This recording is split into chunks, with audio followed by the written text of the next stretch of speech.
Okay, welcome. I do hope everyone and their families are safe today.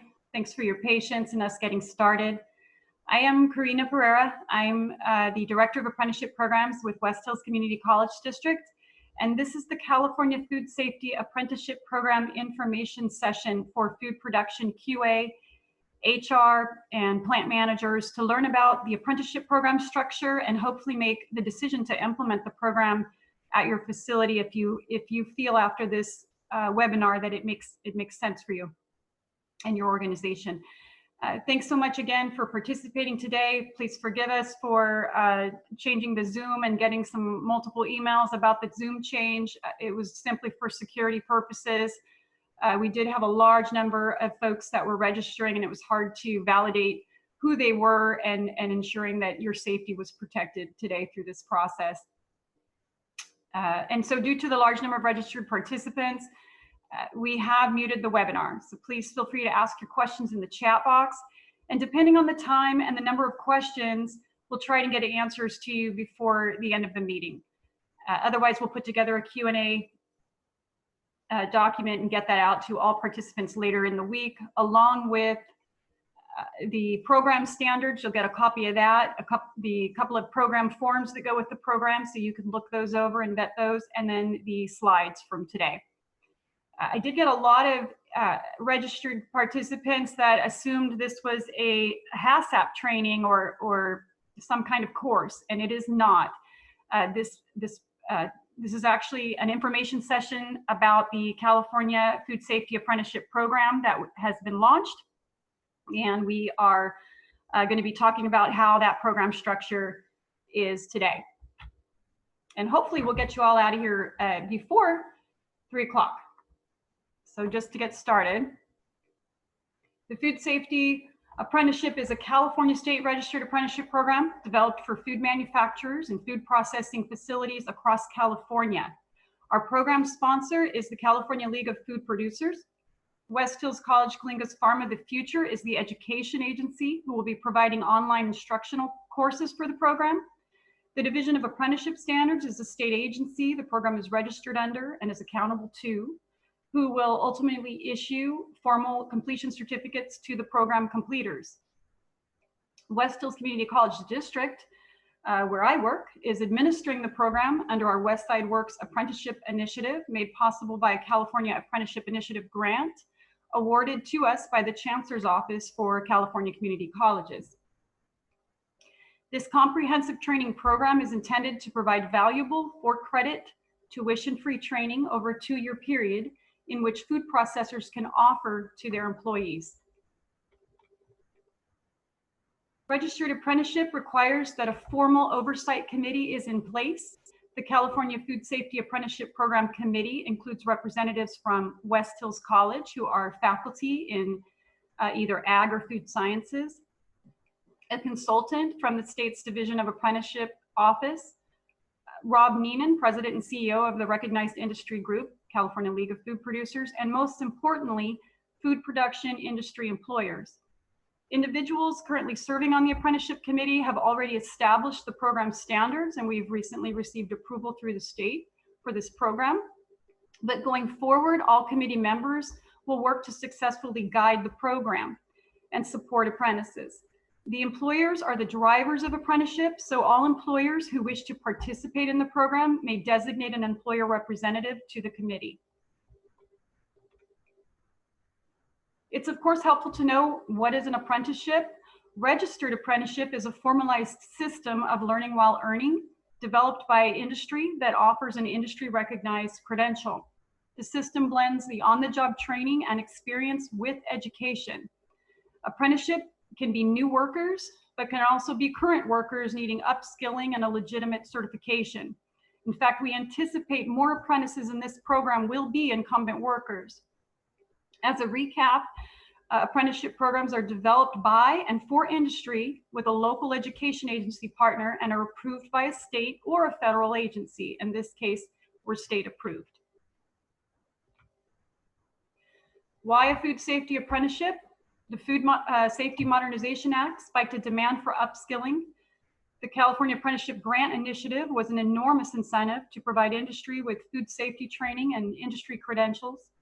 Apprenticeship seemed like a logical solution as it combines industry-related education with on-the-job training and delivers verifiable evidence of that training. The apprenticeship program standards outline 3 major components: instruction, on-the-job training, and wages. The 306 hours of instruction is offered by West Hills College Coalinga. They are fully online classes. It's 6 4-credit courses, so they are 4 credit for a total of 17 college units. They align to a food science and safety degree. So if individuals wanted to continue their education after the apprenticeship, they could go after the degree we offer at the college. And these courses are tuition free because the CAI, California Apprenticeship Initiative grant, allows us to offer those courses tuition free, but only to registered apprentices of subscribed program employers. So those employers wishing to subscribe to this program and register apprentices, they will get the tuition free option for these courses in this program. In regard to on-the-job training, it's 4,000 hours of on-the-job training provided by the employer, of course. Those hours, 4,000 hours, would equal about 2 years if that were full-time jobs or year-round jobs. For some folks, it may take longer if they're seasonal employees. And then we may also find where there are individuals who are incumbent workers or current workers who we can provide credit to, and that is really up to the employer. If you want to provide an individual some credit or some time and hours because they're already employees who've been working in that occupation. And then there's a wage schedule, and we'll get into that momentarily. So this is what the instruction looks like. This is what the first component to the program looks like. And this is how we plan as a college to provide this instruction. What we looked at doing with our Farm of the Future at the college was providing these courses after looking at the various crop seasons and how we could offer them or provide them outside of those seasons so that students and apprentices could really utilize their time well at the job site versus outside of work. And for those folks that are seasonal, when they find themselves out of work or on unemployment, they'll have the time then to take the courses. So again, these courses are built around most crop seasons. We looked at many crop seasons here locally to determine what made the most sense. So our first course starts in fall of 2020. It's, I believe, a 9-week course, starts October 19th and runs through December 18th. That's the Principles of Food Science. It's 3 units. Again, all these courses are online. And then that first cohort of apprentices will begin their spring courses. Those are 2 courses you'll see here on the chart. And those run from January 19 until about mid-April. And so they'll pick up 5 units then. And we anticipate most employees are out of the seasonal heavy workload, right? So that would make sense to be able to take 2 courses in our spring term. And then in the fall, they would then pick up their 4th course, which is the HACCP course, from October to December again. And then the following spring from January to about May, the last 2 courses. And that actually could end up in April as well, but we haven't put those courses, those last courses for spring 2022 on the schedule yet.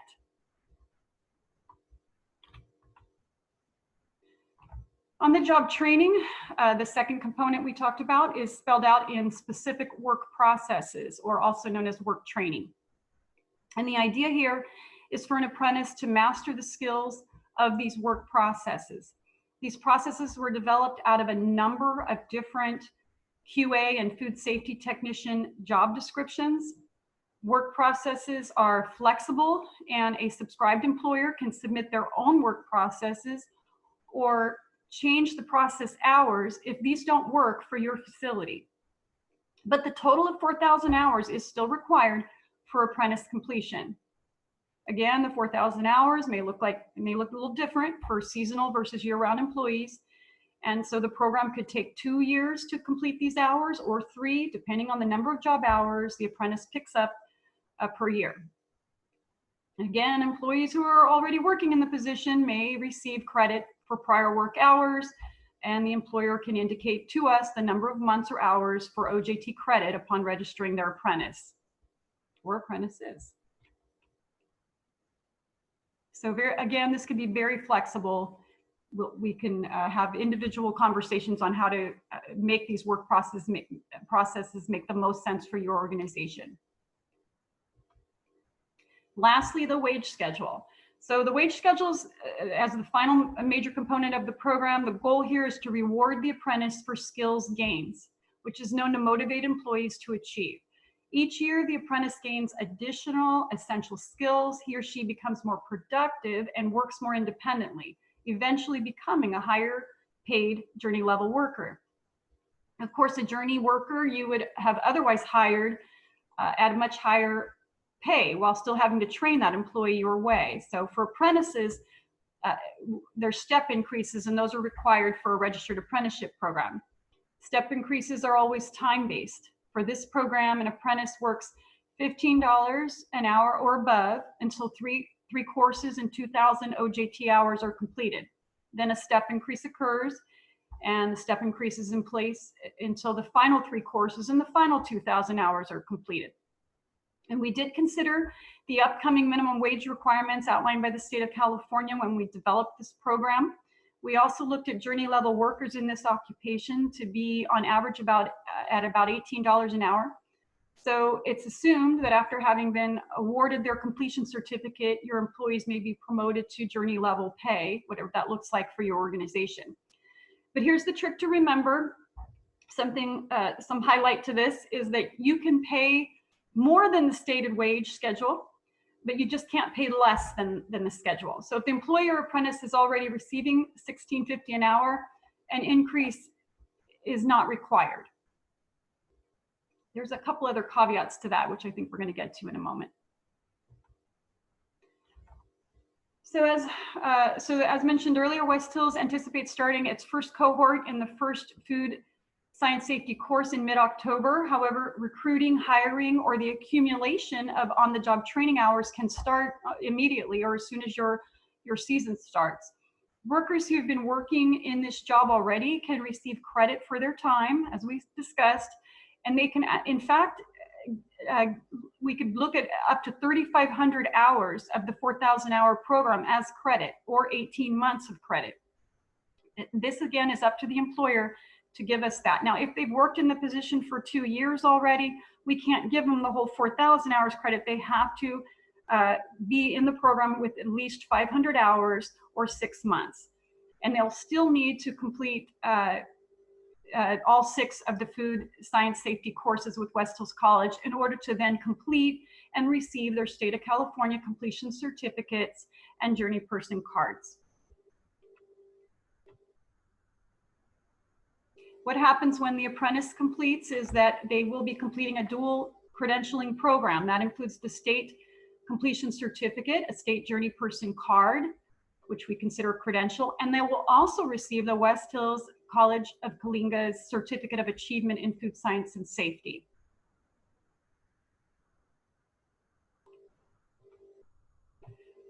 So for managers, so these are the different responsibilities in the next 3 slides. So first we'll talk about management. The first step you'll want to do if it looks like an interesting program to offer at your organization or your employees at your organization, you'll want to obtain organizational buy-in of the apprenticeship program standards, which you will be receiving those in an email along with these slides later this week.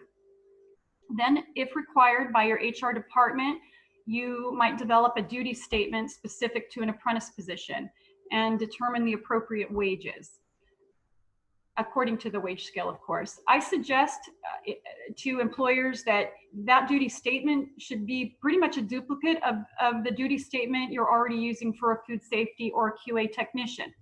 Perhaps adding apprentices to the job title, so like QA technician apprentice or food safety technician apprentice. And then even just before each job description or duty in the job description, just add the words under the supervision of a journey level food safety technician. I wouldn't say that you needed to make any other major changes to the skills or description of the job within that statement. I don't think reinventing the wheel is absolutely necessary in a case like this. because the ultimate goal is they are going to be achieving the mastering of the same skills that's in the existing job description. Then I would say recruit and select your apprentices if they are not already current workers in your position, or promote individuals into those apprenticeship positions if that's what you choose to do with the program, and then complete and submit the required forms to the program apprenticeship coordinator here at West Hills Community College District, who some of you have already seen on the chat. That's Nicholas Trujillo. He's our apprenticeship coordinator here at the district on my team, and he is available to speak to all of you, and you'll get all of our contact information here in a moment at the end of the slides. Now, supervisor responsibilities might include everything from the last slide if you're a one-man band, and ensuring that your apprentices are registered in classes and complete a program apprentice orientation, which is provided by myself or Nick, apprenticeship coordinator, via a Zoom webinar with those apprentices. Employers are required to submit a quarterly record of apprentice OJT hours and verification of step increases to the apprenticeship coordinator. As the program administrator, West Hills Community College District is responsible to provide all apprentice hours and tracking to the state. The state also requires we show how we came to the conclusion that an apprentice mastered the skills of the job before the state will issue the formal credential. For this reason, we're currently looking to purchase with our grant funding for this program an app for apprentices to submit their hours and skills gains on their cellular device, in which supervisors can then verify, and our program coordinator can then produce a compilation or a report of that data and make it much simpler for everyone involved. So we're looking at an app for that right now, so we can take some of that pressure off of employers of having to constantly report these hours on a quarterly basis. Responsibilities of the apprentice are to register online with West Hills College Coalinga and complete the college matriculation process. This sometimes requires the assistance of our designated ag program academic advisor. The apprenticeship coordinator and myself are also very much involved in ensuring a seamless process for apprentices. The apprentices will attend a scheduled apprentice orientation, and this may likely be scheduled via a live webinar that takes place perhaps in the late summer or early fall for the first cohort of apprentices. And it may be that we even do 2 or 3 of them as we're taking on additional apprentices. For the first cohort, we can take up to 50 apprentices for the online courses. So just keep that in mind. And we'd like to get them registered and in the course sooner than later as those seats fill up. Apprentices will enroll in those courses online again and are required to complete and pass with a C or better, all coursework, and failed courses must be retaken for completion of the program. And lastly, apprentices share responsibility with their supervisor or lead in ensuring they are being adequately trained on the job and mastering the job skills or the work processes that are laid out in the program standards. Apprentices are asked to self-advocate to both their supervisor and our faculty, our food science and safety faculty, to ensure they're successful in the program. So the program standards, again, I'll be sending those out to you. It's not exactly a form, but it's the governing documents for the training program that you'll want to take a look at. Those are what was approved by the state that this committee prepared and submitted based on industry input. This is the governing documents of the program. The only forms that are required to be subscribed to the program is an employer subscription agreement. This is a form signed by the employer agreeing to sponsor an apprentice, and then also to designate, if you'd like, an employer representative on the actual committee. This is a one-page form, very easy to read, and I will be making sure that comes to you via email, all participants on this call.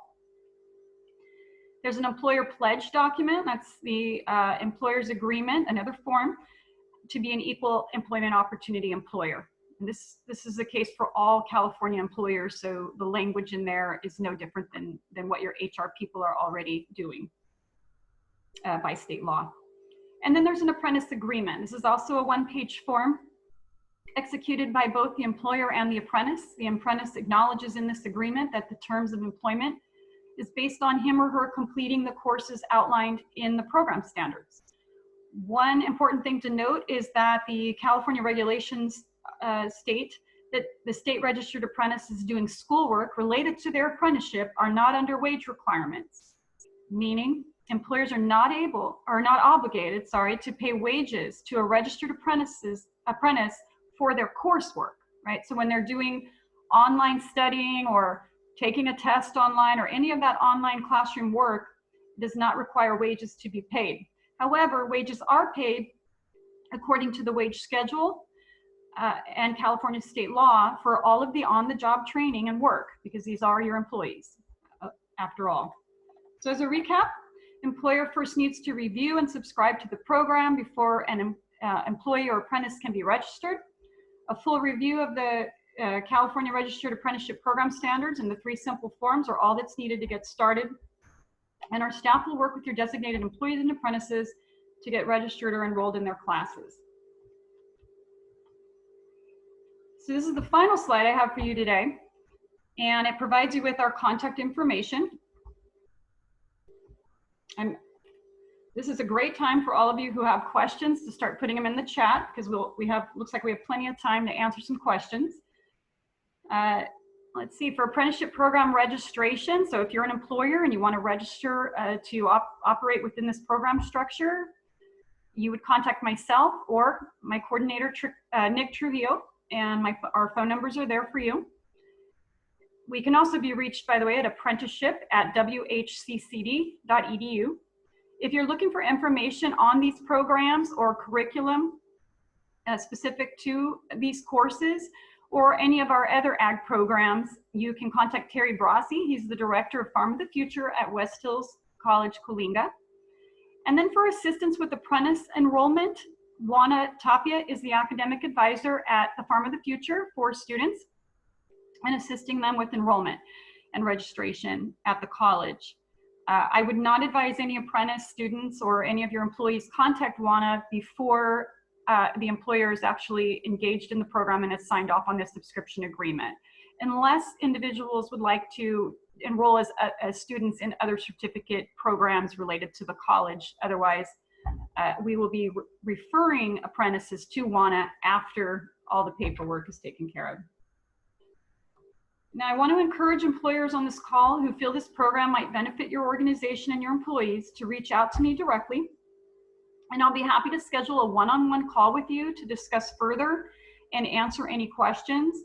Nick and I are both working from home right now, and so we welcome the opportunity to repeat this webinar for your management team if necessary. This webinar is also going to be recorded, and it will be uploaded via YouTube. So it will be on my YouTube channel, and I can certainly send anyone the link if you'd like to share it with any executives. So do please reach out to me and let me know whatever it is you need so we can make that work for you. And so right now I'm going to check in with Nick and see if there's any chat questions that we can answer for you. Hey, Karina, not seeing any questions in the chat right now. Go ahead and post them in the chat, anybody, if you have a question, or feel free to email Karina or myself at that apprenticeship@whccd.edu, or give us a call at the numbers posted here.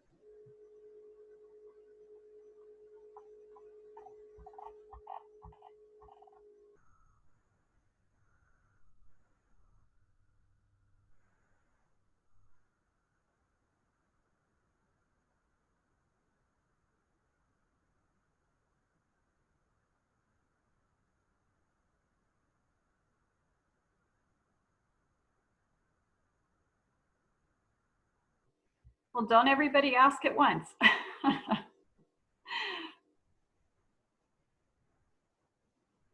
You can also send a chat privately if you'd like to Nick and or myself, and we can certainly look at those if you don't want to be put on the spot.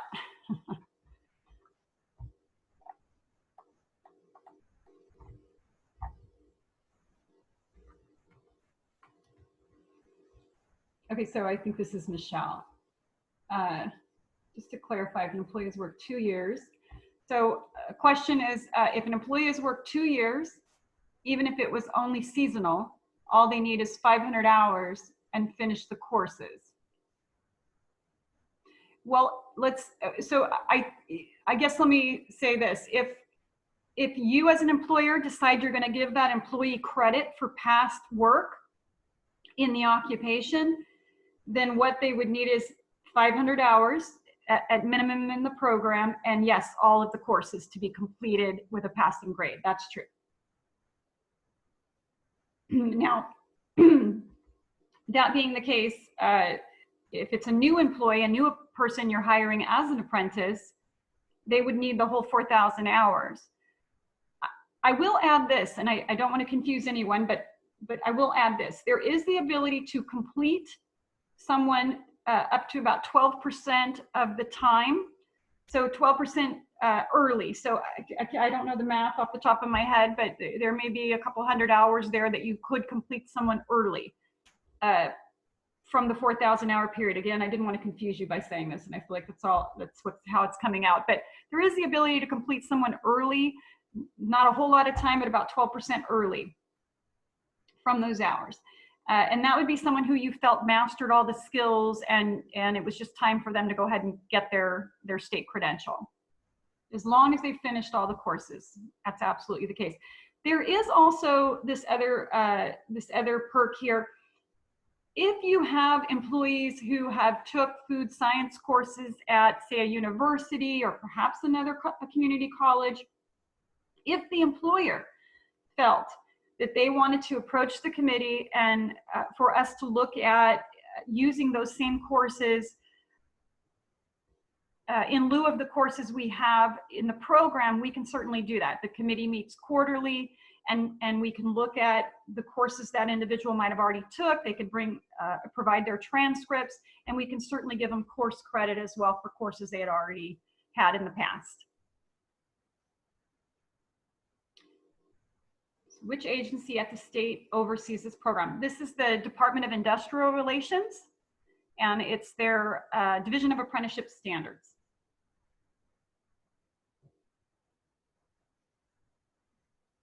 And then keep in mind, right now, because we are funded by a couple of different grants for this program, we are administering the program under the grants that we were awarded.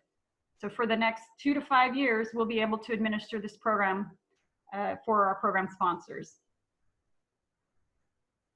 And so we're responsible for the paperwork and the reporting of hours and ordering completion certificates, credentials, all of that through the Division of Apprenticeship Standards.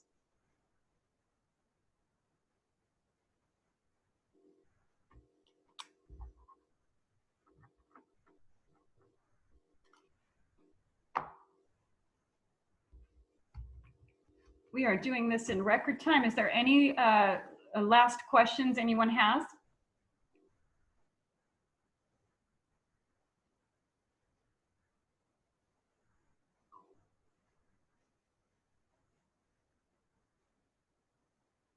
Okay. So I'll still be looking at the chat. Oh, thank you, Maria. Appreciate that. I hope so. I hope all the work that the committee put into this is really helpful to all of you. And if it doesn't make sense for your organization, that makes sense to me. And then there will be other organizations where they really see the value of getting a state credential for their employees. And there's also a lot of data out there, a lot of different reports out there that show exactly how much more loyal employees are and committed they are when their employer is providing an educational component to alongside their job. So I really hope that it makes a big difference for industry. I am just so thankful for the partnership with California League of Food Producers in helping us get this program out to all of you across the state. I'm just looking at chat questions, sorry for the pause. And yeah, feel free to contact us again and let us help you navigate through the process, or provide this webinar or some other form of it to other folks in your organization if you feel it's necessary. Nick and I will be working on what these apprentice orientations will look like and some of that other legwork throughout the summer. In the meantime, if you're interested, we're looking at perhaps over the summer, making sure all folks who want to be in the program, or all apprentices you'd like to have registered into the program, are registered and have their seat in the course, the first course, which starts in October. We'd like to have them all in their seat by the end of summer. And the only reason for that is that course, the one in October, is also open to the public. So we want to make sure our apprentices get first dibs on those seats.